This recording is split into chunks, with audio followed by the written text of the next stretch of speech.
প্রতিপক্ষ দলের কোচ হিসেবে আর্লিং হালান্ডকে আটকানোর চোখ একবারই করতে হয়েছিল পেপ গার্দিওলাকে। বাকি জীবনে সে অভিজ্ঞতা আর পেতে চান না তিনি। তবে এখন প্রতিপক্ষ কোচ হিসেবে থাকলে অপ্রতিরোধ্য এই হালান্ডকে আটকানোর সম্ভাব্য একটি পথ বাতলে দিলেন তিনি। সেন্ট্রাল ডিফেন্সে রাখতে হবে 4 জনকে। ক্লাবের জার্সি গায়ে হোক দেশের জার্সি, এই মৌসুমে প্রতিপক্ষ দলের রক্ষণে ম্যাচের পর ম্যাচ আতঙ্ক ছড়িয়ে যাচ্ছেন হালান্ড। ক্লাব ও দেশের হয়ে 12 ম্যাচে গোল করে ফেলেছেন 21টি। মলদোভার বিপক্ষে 5 গোল, ইসরায়েলের বিপক্ষে হ্যাট্রিক করে নরওয়েকে নিয়ে গেছেন বিশ্বকাপের জায়গা করে নেওয়ার কাছাকাছি। সিটির হয়ে 12 গোল করেছেন তিনি 9 ম্যাচেই। টটেনহাম হটস্পারের বিপক্ষে হারের ম্যাচটি ছাড়া গোল করেছেন অন্য সব ম্যাচেই।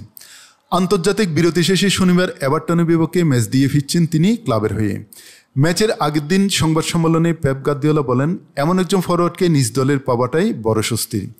সে যখন ডটমুন্ডে ছিল তার মুখোমুখি হওয়ার অভিজ্ঞতা হয়েছিল আমার। আশা করি বাকি জীবনে আর কখনো তার মুখোমুখি হতে হবে না। আমি প্রতিপক্ষ ম্যানেজার হলে এখন তাকে আটকাতে 4 জন সেন্ট্রাল ডিফেন্ডার রাখতাম তার জন্য।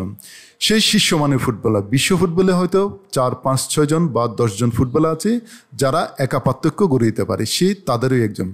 আশা করি সে বহু বছর আমাদের সাথে থাকবে এবং তাতে আমরা খুবই খুশি। ক্লাবের হয়ে গত 2 মৌসুমেও ভালো ফর্মে ছিলেন হালান্ড, তবে তাকে সেরা চেহারায় এখনই দেখছেন সিটি কোচ। পাশাপাশি জানিয়ে রাখেন বাজে সময়ে তিনি প্রবলভাবেই থাকবেন পাশে। হ্যাঁ, অবশ্যই হালান্ডের সেরাটা দেখেছি, সে খুব ভালো অনুভব করছে এবং তার পারফরমেন্সের মান শুধু গোলের দিক থেকেই নয়, অন্য দিক থেকেও অসাধারণ। আমি নিশ্চিতভাবে বলতে পারি এই পারফরমেন্সে বাটা পড়বে, কারণ এতটা অসাধারণ ফর্ম টানা ধরে রাখা সম্ভব নয়।